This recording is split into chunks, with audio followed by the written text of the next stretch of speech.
Bismillahirrahmanirrahim. Assalamualaikum warahmatullahi wabarakatuh. Waalaikumsalam warahmatullahi. Alhamdulillahirrahmanirrahim. Apa kabar teman-teman sekalian? Bertemu lagi bersama saya Wahid Ihwan dalam acara Ngobat, Ngobrol Bermanfaat. Nah teman-teman sekalian, alhamdulillahirrahmanirrahim, di kesempatan hari ini seperti biasanya di acara Ngobat ini kita akan ngobrol-ngobrol bermanfaat. Nah, dan hari ini kita ditemani oleh salah satu sosok yang spesial nih teman sekalian. Bersama kita sudah duduk Ustadz Ihsan. Kita sapa dulu beliau. Assalamualaikum Ustadz. Waalaikumsalam warahmatullahi wabarakatuh. Gimana kabarnya Ustadz? Sehat alhamdulillah Kang Wahid. Antum gimana, sehat ya? Alhamdulillah, masih semangat nih Ustadz. Harus dong. Alhamdulillah. Nah teman sekalian, bersama Ustadz Ihsan ini kita akan membahas seputar wakaf nih Ustadz. Salah. Jadi ada pertanyaan dari teman-teman kita nih Ustadz tentang wakaf. Nah, yang pertama nih, Ustadz, wakaf tuh identik dengan salah satu kegiatan sedekah gitu atau memberi yang eksklusif gitu, Ustadz. Karena biasanya berwakaf tanah atau wakaf gedung gitu ya. Betul. Jadi orang tuh mikirnya wakaf tuh, aduh harus banyak duit dulu nih. Tapi sebenarnya apakah betul seperti itu atau gimana sih, Ustadz? Baik, boleh saya awali dulu dengan sebuah literasi yang menarik. Boleh, ya. Jadi Allah berfirman dalam Al-Hujurat ayat 13, A'udzubillahi minasyaitonirrajim, Bismillahirrahmanirrahim. Inna akramakum indallahi atqakum. Sesungguhnya manusia yang paling mulia di sisi Allah adalah orang yang bertakwa. Kemudian Rasulullah juga menegaskan dalam sabdanya, khairun nas anfa'uhum linnas. Sebaik-baiknya manusia adalah orang yang paling banyak manfaat terhadap orang yang lain. Nah, dalam bukti ketaatan ini salah satunya adalah dengan memberi. Dan memberi itu banyak definisinya ya. Salah satu dengan berzakat, berinfak, sedekah dan berwakaf. Nah, dalam literasi yang lain disampaikan Kang Wahid bahwasanya wakaf itu adalah sedekah orang yang cerdas. Wakaf adalah sedekah orang yang cerdas. Betul. Orang-orang yang cerdas akan memilih wakaf sebagai bagian dari cara dia berbagi. Nah, kenapa? Karena dalam wakaf ini multiplier effect. Nah, pertama wakaf itu ya ketika memang disampaikan oleh muwakifnya kemudian digunakan oleh orang yang menerima manfaat, meskipun orang yang muwakif ini yang berwakaf ini sudah meninggal, dia akan terus mengalir pahalanya. Nah, di sisi lain kebermanfaatannya itu sangat multiguna. Dan ini menjadikan wakaf ini menjadi salah satu sedekah yang akan dipilih oleh orang-orang yang cerdas tadi gitu. Berkaitan dengan pertanyaan tadi, Ustadz, apakah betul sih wakaf itu harus gedung, harus tidak tanah? Harus. Nah, ini memang identiknya begitu ya, karena lebih ke arah pemahaman yang memang belum sama saja sebetulnya. Nah, bagi kita nih, apalagi anak-anak muda mungkin yang masuk di generasi milenial dan Gen Z dan yang lainnya, wakaf itu tidak harus dengan sesuatu yang kita harus miliki dulu dengan tanah, dengan bangunan dan yang lainnya. Wakaf itu sekarang sudah bisa diidentifikasikan dengan hal-hal yang lebih sederhana seperti wakaf, ada wakaf uang ya gitu kan. Kemudian juga wakaf bisa dalam bentuk wakaf Al-Quran. Nah, kemudian dengan wakaf benda yang kita miliki yang kemudian diserahkan, kemudian manfaatnya itu bisa dirasakan secara berlanjut ya oleh para penerima manfaat. Jadi tidak harus identik dengan tanah, dengan bangunan dan yang lainnya. Jadi bisa dibilang nominalnya juga sebetulnya tidak ditentukan. Betul, bisa. Wakaf kalau sekarang bahkan di beberapa masjid ya, untuk pembangunan masjid sendiri wakafnya kalau misalnya harus satu gedung kan sangat tinggi ya. Betul. Bagi teman-teman mungkin yang masih newbie, yang masih ingin ikhtiar beribadah awalan segala macam, bahkan sudah ada beberapa paketan dari Dewan Masjid itu biasanya per meter persegi. Nah gitu ya. Jadi nanti apakah ada yang ngambil, Pak saya wakaf dari sisi ini aja, pasirnya saja, atau wakaf dari keramiknya saja, itu bisa seperti itu. Jadi memang sebetulnya wakaf itu tidak harus selalu nominalnya besar, Ustaz. Betul. Yang membedakan mungkin akadnya, Ustaz ya. Niat di situ. Niatnya juga betul ya. Nah kemudian Ustaz, tadi kata Ustaz Ihsan adalah wakaf itu adalah salah satu amal yang dipilih oleh orang cerdas.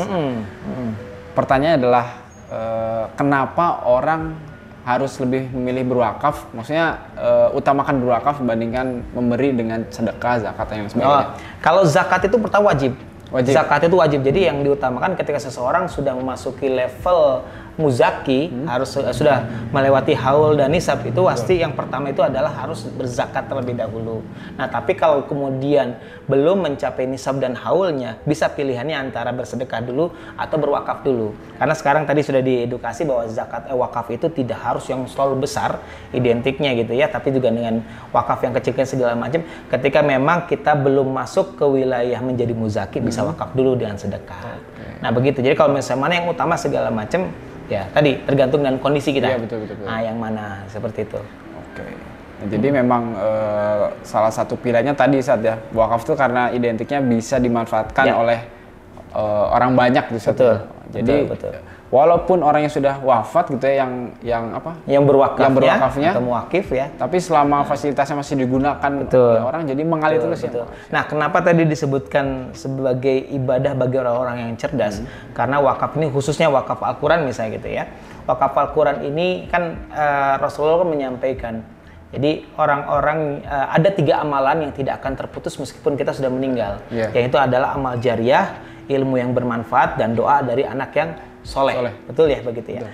Nah, wakaf Al-Quran ini menarik. 2 di antaranya minimal itu akan bisa didapatkan sekaligus. Pertama, amal jariah dengan kita memberikan Al-Qurannya. Al-Quran akan terus dipakai gitu kan. Selama itu dibacakan Al-Quran itu, pahalanya bagi orang yang berwakaf itu akan terus mengalir. Nah, di sisi lain Al-Quran ini adalah berisi panduan hidup bagi umat Islam. Sehingga ini adalah ilmu yang bermanfaat. Jadi di 2 dari 3 poin tadi, nah ini didapatkan oleh muwakif, makanya cerdas sekali orang berwakaf Al-Quran khususnya gitu ya. Nah apalagi yang ketiga juga bisa didapatkan sebetulnya ketika orang penerima manfaat tadi mengkaji Al-Quran, membaca Al-Quran, kemudian mengamalkannya, mendapatkan anak yang soleh segala macam. Anak soleh mendoakan orang tuanya mendapatkan kebermanfaatan dari hadirnya wakaf ini, berarti orang yang berwakafnya pun mendapatkan kebermanfaatan atau kebahagiaan serta doa dari pahala dari doa anak yang soleh tadi. Tiga-tiga didapatkan, Masya Allah. Jadi wakaf Al-Quran adalah salah satu bentuk istilahnya menanam modal untuk pahala yang sangat besar. Pahala yang berlipat-lipat, Masya Allah, meskipun kita sudah meninggal. Tapi pertanyaannya, caranya nih, cara orang buat bisa berwakaf Al-Quran dengan mudah. Karena kan kita harus beli Quran, terus kita nyalurnya kemana nih? Atau kita harus seperti apa tuh, Ustaz? Jadi DT Peduli sebagai lembaga amil zakat nasional memang memiliki fungsi, Kang, untuk menghimpun potensi zakat, infak, sedekah, dan wakaf yang kemudian menggulirkannya menjadi program-program, baik program pemberdayaan maupun program charitas. Dalam hal ini memiliki 5 pilar, pilar dakwah, kemudian pilar ekonomi, pendidikan, sosial kemanusiaan, dan kesehatan. Nah, dalam pilar dakwah ini adalah salah satunya memiliki program Wakaf Al-Quran Peduli Negeri. Wakaf Al-Quran Peduli Negeri. Nah, ini menarik nih, Wakaf Al-Quran Peduli Negeri. Tadi poin pertama adalah bagi muwakif ini adalah wakafnya. Betul. Nah, kemudian disebarkannya oleh DT Peduli itu ke seluruh pelosok negeri. Nah, karena kami mendapatkan data, karena alhamdulillah DT Peduli saat ini diamanahkan di kurang lebih sekitar 35 titik ya. Betul. Nah, dan kalau programnya alhamdulillah sudah mencakup dari Sabang sampai Merauke, dari ujung ke ujung. Nah, alhamdulillah sampai Papua, Maluku segala macam, dan program Al-Quran ini sudah berjalan sekian tahun ya, sudah kurang lebih DT Peduli itu tidak kurang dari 70.000 lah. Meskipun data yang disampaikan oleh Menteri Agama di tahun 2020 cukup mencengangkan, ternyata kebutuhan Al-Quran di Indonesia itu sangat tinggi, bahkan bisa di angka sekitar 5 juta per tahun. Nah, karena memang 65% umat Islam di Indonesia itu bisa dikategorikan masih buta huruf aksara hijaiyah atau buta huruf aksara Al-Quran. Nah, ini menjadi menarik, makanya DT Peduli hadir untuk membantu pemerintah untuk mengurangi angka buta huruf aksara hijaiyah atau Al-Quran ini. Nah, nyambung lagi tadi. Jadi melalui DT Peduli, sahabat dimanapun berada bisa menitipkan wakaf Al-Quran tersebut ke DT Peduli dan akan disebarkan di seluruh wilayah Indonesia itu. Ada 4 keutamaan, Kang. 4 keutamaan.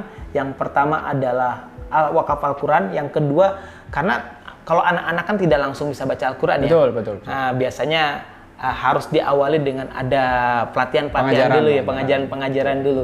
Nah, kami ada satu lagi itu namanya sabik. Sabik ini ya, ini bisa betul, ini. Jadi selain Al-Qurannya ini, Al-Quran Al-Karim ya, dengan tema At-Tauhid ya, ini juga sabik, sabar dan istiqomah singkatan ini. Panduan bimbingan baca Al-Quran. Nah, ini menarik, ini dalam satu buku kecil seperti ini sudah ada panduan dari nol belum bisa membaca Al-Quran sampai mengantarkan untuk persiapan membaca Al-Qurannya. Nah, itu yang poin yang kedua. Yang ketiga, insya Allah dengan DT Peduli harga yang sudah dicantumkan untuk Al-Quran dan Sabik ini sudah termasuk untuk pendistribusian dan juga pembelajaran pelatihannya bagaimana membaca Al-Quran dan Sabik ini. Diajarkan juga? Diajarkan, karena kami ada tim program Baitul Quran yang saat ini sudah mulai kami sebarkan ke banyak wilayah di Indonesia, ke pedalaman-pedalaman. Ya, jadi ada 4 manfaat dalam satu program ini. Masya Allah. Manfaatnya berarti luas banget, Ustaz ya. Insya Allah, mohon dengan doanya. sekali berwakaf, kita tidak hanya mendistribusikan Al-Quran, tapi juga memberikan buku Sabik ya. Sabik ini untuk panduan belajar ya, bagi teman-teman yang mendapatkan wakaf Quran ini, dan juga diajarkan oleh para pengajar yang memang sudah diajarkan di Darut Tauhid, para penghafal Quran dan yang lain. Manfaatnya banyak banget ya. Nominalnya nih, Ustaz, nominal yang bisa dikeluarkan oleh teman-teman untuk berwakaf. Nah, ini kan banyak paketnya nih, belum distribusinya itu gimana, Ustaz? Ya, makanya tadi kan diawali dengan pertanyaan Kang Wahid bahwasanya wakaf itu apakah harus identik dengan hal yang besar, dengan bangunan, dengan tanah segala macam. Nah, ini salah satu wakaf yang memang bisa diakses oleh sahabat-sahabat semuanya dari beragam usia, dari beragam pekerjaan dan yang lainnya, hanya di angka 150.000, Kang. 150.000 dapat 4 poin. Tadi Al-Qur'annya dapat, Sabiknya dapat, distribusi ke wilayah-wilayah pelosok Indonesia dapat, dan juga pengajarannya. Serius, Ustaz? Masya Allah, insya Allah. 150.000 teman-teman bisa dapat 4 manfaat tadi ya. Al-Qur'an, buku panduan, pendistribusian, pengajaran untuk para penerima manfaat dari wakaf Al-Quran. Masya Allah. Ya kalau pribadi misalkan 150 mungkin kita cuma dapat Al-Quran sama buku aja mungkin, belum termasuk pendistribusian, ngirim kemananya dan pengajarannya. Masya Dan izin menambahkan, ini multiplier efeknya itu bukan hanya sebatas dari pengajaran sebetulnya. Di beberapa literasi dan beberapa kesempatan saya ketemu dengan beberapa pimpinan di Kementerian dan Dinas Agama ya di beberapa wilayah menyampaikan memang kondisi para pengajar, khususnya pengajar agama di wilayah-wilayah pedalaman itu saat ini kalau dikaji dari sisi ekonomi itu sangat memprihatinkan. Seringkali kalau dari sisi penerimaan gaji segala macam itu ya, teman-teman yang mengajarkan agama itu hanya mendapatkan mungkin kafalah hanya di angka 300 sampai dengan 600-700 ribu per bulannya. Nah, menariknya dengan program ini, Kang, ini ikhtiar kami untuk bisa membantu ekonomi bagi para guru tadi. Masya Allah. Nah, jadi selain dengan mereka mengajarkan, karena dari nominal 150.000 itu insya Allah mungkin di angka sekitar 20.000, 25.000-nya gitu kan. Per item itu kami siapkan. Kalau misalnya satu orang guru diamanahkan 100, berarti kan 100 dikali 25.000 tadi sudah 2.500.000 satu bulan. Yang sebelumnya mungkin dapatkan 300, 600 segala macam ini. Ada peningkatan ekonomi di situ. Jadi Masya Allah ini kebermanfaatannya sangat luar biasa. Sangat luas banget ya. Selain dari tadi kita juga membantu program pemerintah agar bisa membantu masyarakat yang masih buta huruf, buta baca Quran ini, Masya Allah ya. Jadi teman-teman sekalian, dengan 150.000 kita bakal mendapatkan banyak sekali manfaat yang manfaatnya akan langsung dirasakan oleh teman-teman kita yang memang membutuhkan hal tersebut. Kalau untuk penyalurannya nih, bisa teman-teman bisa kirim kemana nih? Baik, jadi alhamdulillah DTPD ini sebagai lembaga milik zakat nasional salah satu yang mencoba untuk bertransformasi mengikuti perkembangan zaman. Nah, apalagi dengan hadirnya triple disruption ya, yang sekarang teknologi disruption dan yang lainnya mencoba untuk betul-betul mengikuti pasar yang ada. Nah, jadi kemudahan-kemudahan donasi pun termasuk wakaf ini bisa dihadirkan di DT Peduli. Tidak harus langsung datang sih? Tidak harus datang ke DT Peduli. Tapi kalau misalnya memang berkenan, datang juga ke kantor, silaturahmi dengan tim kami. Biasanya kan banyak yang konsultasi segala macam, boleh. Kami DT Peduli di pusat ada di Bandung, di Geger Kalong, samping Masjid Darut Tauhid ya. Kalau di cabang-cabang yang lain ada di Bandung, kemudian di Tasikmalaya, di Cirebon segala macam. Silakan buka website DT Peduli, nanti bisa hadir silaturahmi di kantor-kantor kami. Atau kalau misalnya ingin memudahkan atau ingin dimudahkan, ada bisa melalui call center kami silaturahmi di 0813 17 12 17 12. Angkanya cantik. 0813 17 12 17 12. Nah, kemudian bisa juga melalui nomor rekening ke Maybank Syariah di 270 270-500-3999. Saya ulang, Maybank Syariah 270-500-3999. Atau satu lagi Kang, tadi kaitan dengan teknologi. Siap. Melalui website. Oh, bisa. www.dtpeduli.org.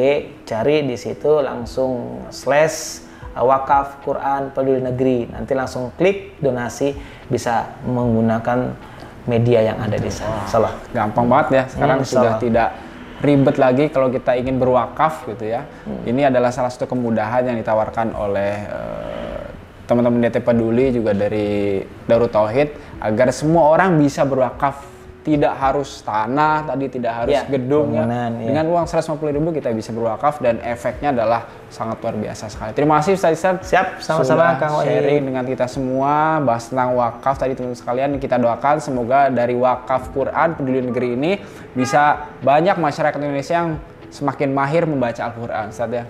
Alhamdulillah. Terima kasih juga buat teman-teman sekalian yang sudah nonton acara ini. Mohon maaf kalau ada hal yang tidak berkenan. Saya Wahid Ihwan bersama dengan Ustadz Ihsan. Mohon pamit undur diri. Terima kasih. Assalamualaikum warahmatullahi wabarakatuh. Waalaikumsalam warahmatullahi wabarakatuh.